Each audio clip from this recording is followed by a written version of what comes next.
compete for a special challenge? They're aggressive.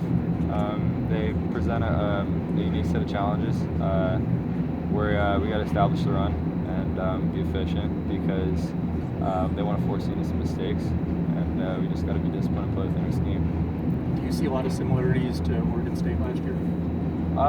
Yeah, a little bit. I think this BYU team, more so than Oregon State, has sort of an aggressive nature. They really want to get after you.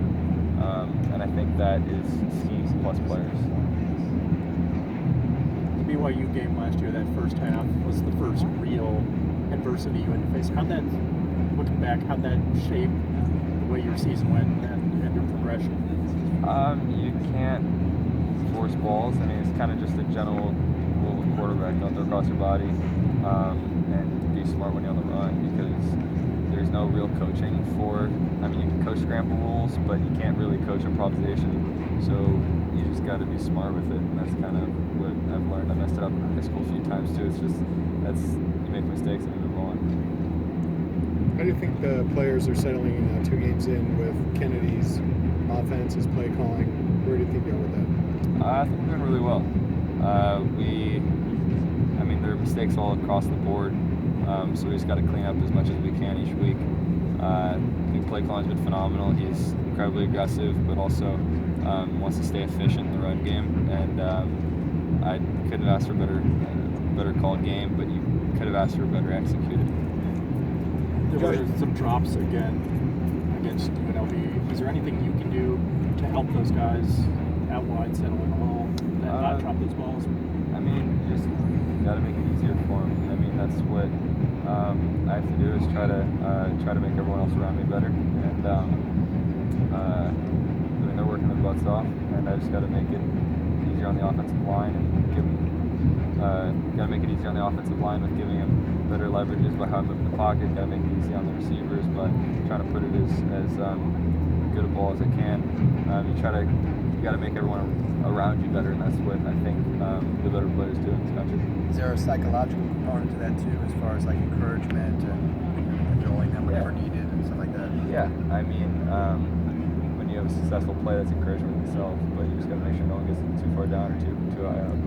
Well, on Saturday, you mentioned they're still looking for a third down guy, a guy like JP was last year. Why is it important to have that one guy who kind of stands out from the rest of the group? Because a lot of the times, maybe not so much this game because they're a pretty big zone pressure team, but a lot of third down is man pressures, and sometimes you'll have similar routes across the board, and you pick matchups.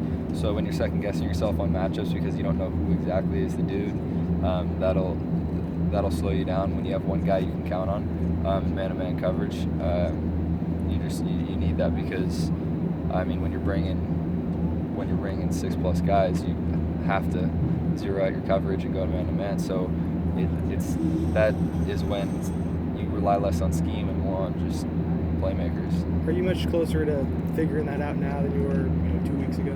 Yeah, you get a little better feel every day. But they're competing. They're a competitive bunch, and our receivers they're playing their butts off. So we'll see how it ends up. Mossy caught, I believe, his first touchdown pass in the Rose Bowl. He's had to fight through some injuries. What's it like when you see a guy like that come back and have success? It's awesome, especially this second. He had a little bit of a rough patch mentally, and stayed on the positive side of everything. He's one of the most giddy, happy players because of the team, and it's really good to see him back to his old self. As an offense, what do you hope to improve on against BYU? Score more points. Every time you touch the ball, you want to score, and if we don't do that, then I don't think you're allowed to be happy. You shouldn't be happy. You've missed on some deep balls so far this season. Is it something that you've been doing, or you've just been missing? Is there something to that? He's not catching the ball. I'm not throwing it right. So we got to fix something. Something's off because it's not completed. So we just got to figure it out and work it and keep repping it until it's right. You may have been asked this already. BYU, does that first half last year stick in your mind going into this game, or do you totally kind of put that aside? I think if a game from a year ago stuck in my mind, it wouldn't be very good. Going to the next play. So that's what this whole game is about, is moving on. And if you're thinking about a game from a year ago, anything outside of strategically, I think you're not in the best